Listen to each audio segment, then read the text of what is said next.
Bonjour, vous allez entendre aujourd'hui un concert de musique de chambre. La musique de chambre est une musique pour une formation réduite et qui est destinée à des espaces de petite dimension. Elle existe depuis le Moyen-Âge puisque les troubadours, qui étaient des musiciens qui se déplaçaient de château en château pour divertir les seigneurs, jouaient dans les chambres des dames. D'où le nom musique de chambre. Aujourd'hui, on pratique la musique de chambre dans des salles de concert comme celle-ci, mais la formation reste toujours réduite, c'est-à-dire toujours pour un petit nombre de musiciens. Chaque musicien joue comme un soliste, c'est-à-dire qu'il joue comme s'il était tout seul. Alors, pour ce fait, nous avons invité aujourd'hui quelques musiciens et vous allez découvrir des instruments nouveaux. Alors nous avons invité Monsieur Laszlo Fodor.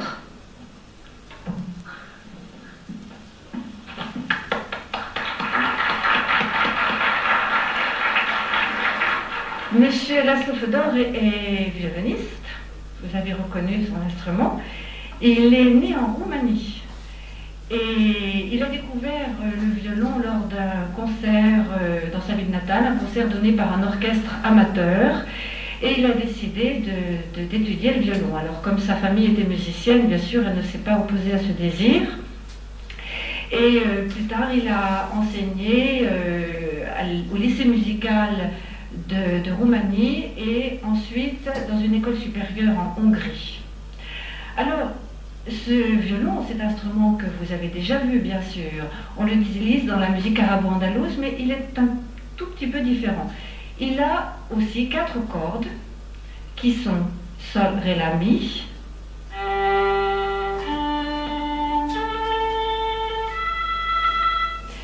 Quatre cordes que l'on frotte, vous avez vu, avec un archet. Et vous avez vu aussi que la position n'est pas la même que dans la musique arabo-andalouse, c'est-à-dire que le violoniste tient son violon sous le menton, et c'est pour ça qu'il a une petite mentonnière, c'est-à-dire une espèce de petit écrin, je dirais, pour le menton. Alors nous allons entendre Monsieur Fodor dans une sonate de Mozart. Je ne vous présente pas Mozart parce que je crois qu'on en a bien parlé cette année. Ah, il est accompagné par, c'est une surprise, par Madame Arribas Almudena, qui est votre professeure d'espagnol.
Après Mozart, nous allons découvrir un autre compositeur et un autre instrument.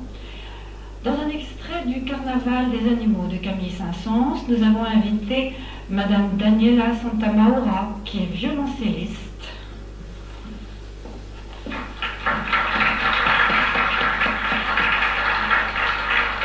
Madame Santamaura est née en Sicile et elle a commencé l'étude de la musique par le piano. Plus tard, elle a joué un peu d'accordéon. Et puis, elle ne se décidait pas jusqu'au jour où un compositeur lui propose d'essayer plusieurs instruments, dont le violoncelle. Et, ma foi, elle a eu le coup de foudre pour le violoncelle et depuis ce jour, elle ne joue plus que du violoncelle.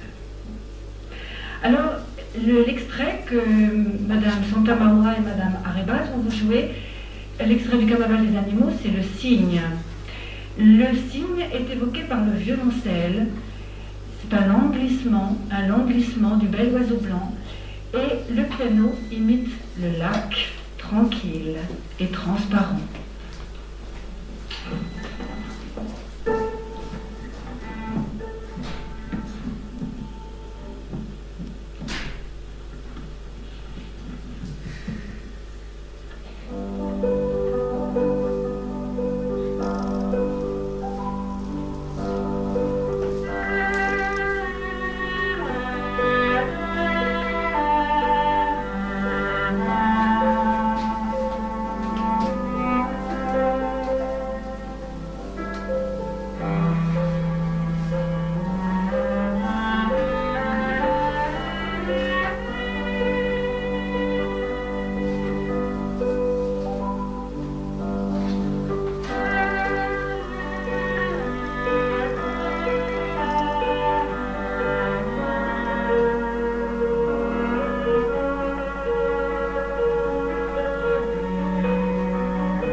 Vous avez remarqué que le violoncelle était beaucoup plus grand que le violon.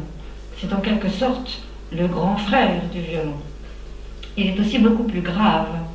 Mais entre le violon et le violoncelle existe un autre instrument qui s'appelle l'alto et qui appartient à la même famille. Madame Paul Lestang est altiste. Elle est française.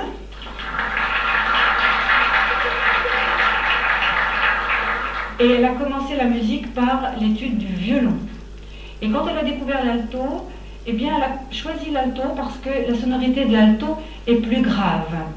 Mais je vais vous présenter le trio à cordes. Ça s'appelle un trio, c'est-à-dire 3 instruments, violon, alto, violoncelle.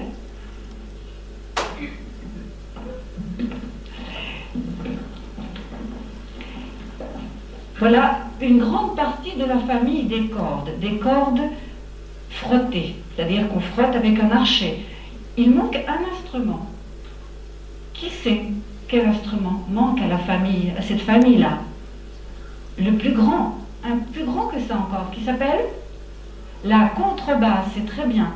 Voilà, donc je vais demander aux musiciens, si ça ne les ennuie pas, de vous faire entendre séparément chaque instrument. D'abord le violon,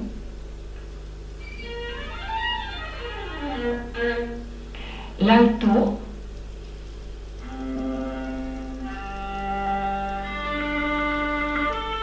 voilà, qui est donc plus grave que le violon, et le violoncelle qui est plus grave d'une octave par rapport à l'alto.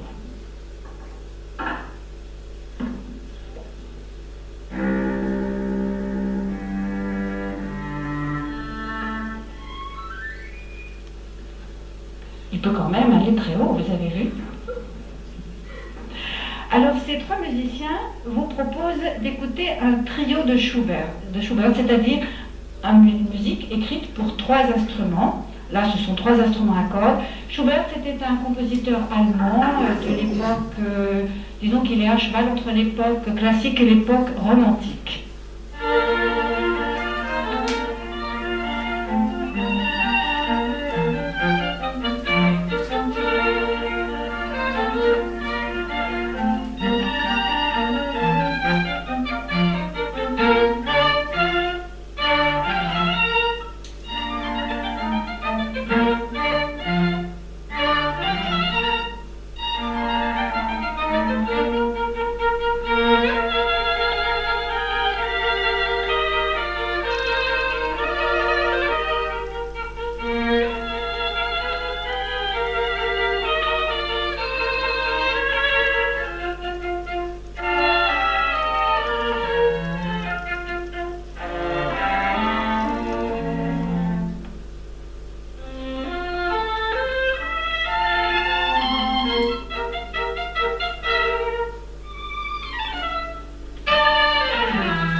Et la musique de chambre oblige à de nombreuses manipulations de sièges, de pupitres.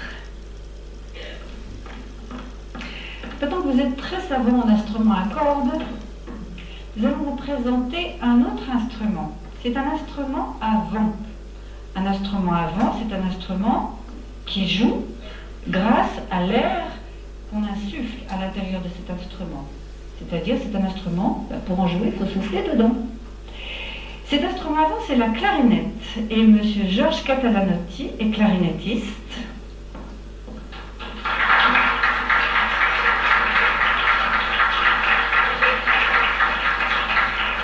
Alors, vous voyez, la clarinette, c'est un instrument, c'est une sorte de tuyau de bois, mais à l'extrémité duquel est installée une anche. Voilà, c'est une fine languette de roseau.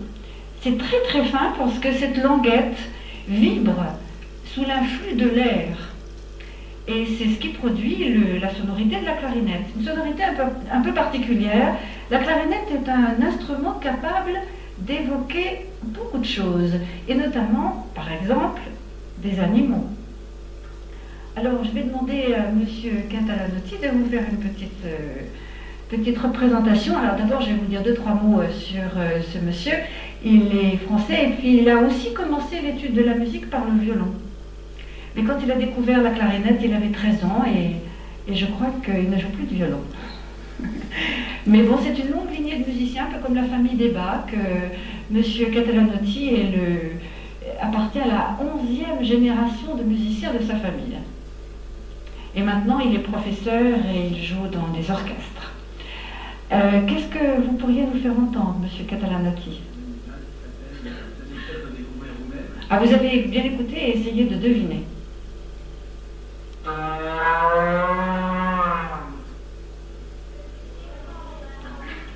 C'est pas mal. C'est pas mal. Bon, il y en a qui disent la vache. Tout en faut un autre. Le chat. Le chat, c'est l'instrument. C'est vraiment la clarinette et l'instrument du chat.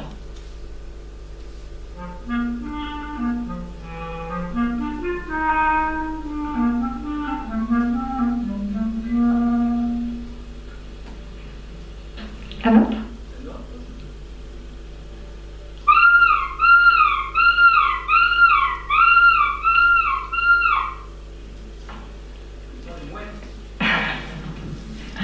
Alors après les mouettes, nous allons entendre l'extrait d'une sonate d'un monsieur Dobrzyński, je ne sais pas si je le prononce bien, Dobrzyński. C'est un compositeur roumain, il était aussi chef d'orchestre, et c'est un compositeur roumain du 19e siècle, c'est-à-dire qu'il a écrit de la musique romantique. La présentatrice du programme, c'est Mireille Faye-Mora, professeure de piano au Collège Royal de Rabat.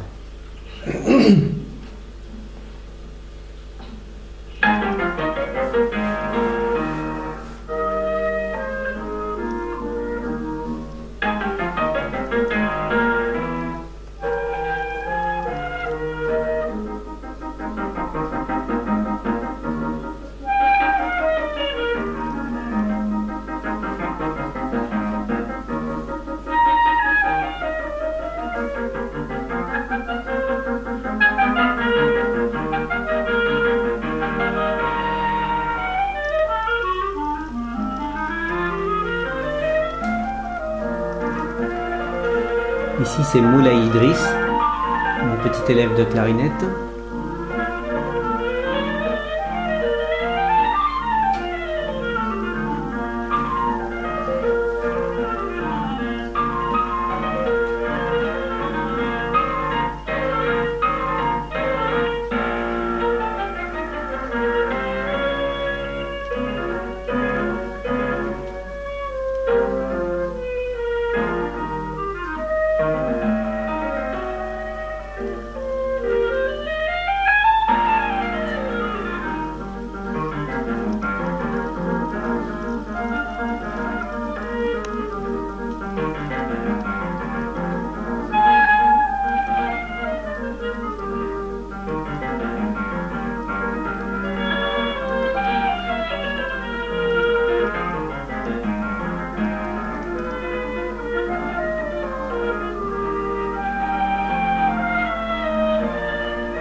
Lalla Soukaina est la fille de Lalla Myriam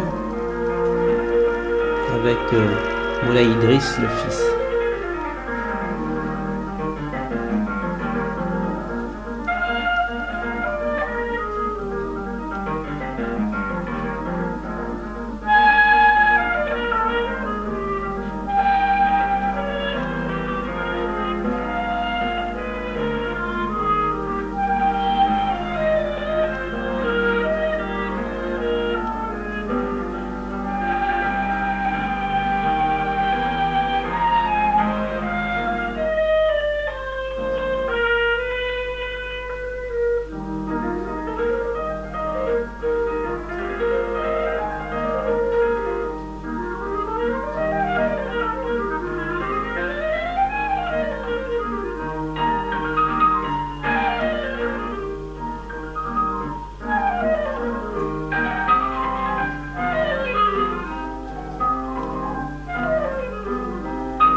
Vous allez entendre à présent une autre formation. Une formation dans laquelle on a inclus la clarinette. Dans un trio de Beethoven, vous avez entendu parler de Beethoven, c'est un compositeur allemand du fin 18e, début 19e. Et cette formation donc, est composée du piano, de la clarinette, et on a ajouté le violoncelle. Donc une formation un peu inhabituelle, un mélange des timbres. Et les compositeurs ont aimé travailler sur ce mélange des timbres. Un timbre musical, c'est-à-dire une couleur, une sonorité un peu particulière. Donc je vous présente ce trio de Beethoven, joué par nos trois musiciens.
Avez-vous remarqué qu'avant d'attaquer le morceau qu'ils doivent jouer, les musiciens essaient une ou deux notes? Vous avez remarqué ça?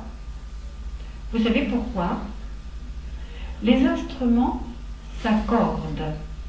S'accordent, c'est-à-dire qu'ils doivent jouer exactement au même diapason. C'est-à-dire que le La, j'ai expliqué ça l'autre jour à certaines classes, le La est la note avec laquelle les instruments s'accordent. Alors, le piano donne le La et le violon, le violoncelle, l'alto, la clarinette, eh bien, touchent quelque chose dans leur instrument pour que leur La soit exactement le même que celui du piano. Pour le violon, le violoncelle et l'alto, ils tournent les chevilles. Vous avez remarqué les chevilles? Peut-être on peut voir ça. Madame Santamaura, s'il vous plaît. Voilà, on va regarder ça. Voilà, ce sont les chevilles qui permettent de tendre plus ou moins la corde et donc d'accorder très exactement l'instrument. Alors, vous avez entendu la clarinette jouer avec le piano seul, jouer avec piano et violoncelle, et maintenant vous allez entendre la clarinette jouer avec un trio à cordes. Et ça, les musiciens vous ont fait une surprise et vous préparez un quatuor, c'est-à-dire une pièce pour 4 instruments. Alors ce quatuor, c'est Monsieur Mozart qui l'a écrit. Encore lui.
propose de jouer une danse espagnole pour rompre un peu avec le caractère de ce concert.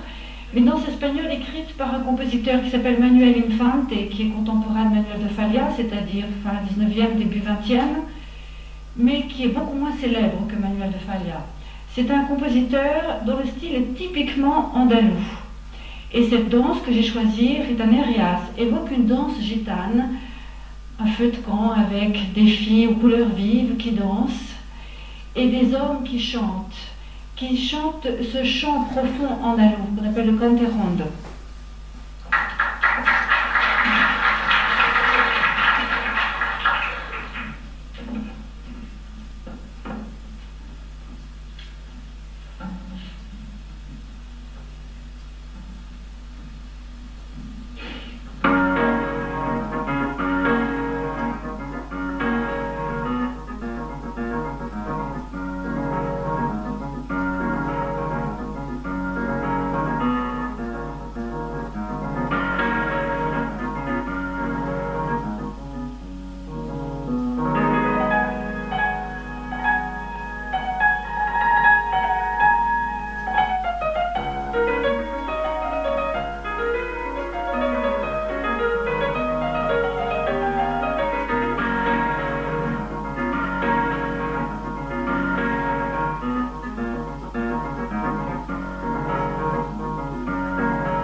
Bravo Mireille Falmoa, pianiste et concertiste.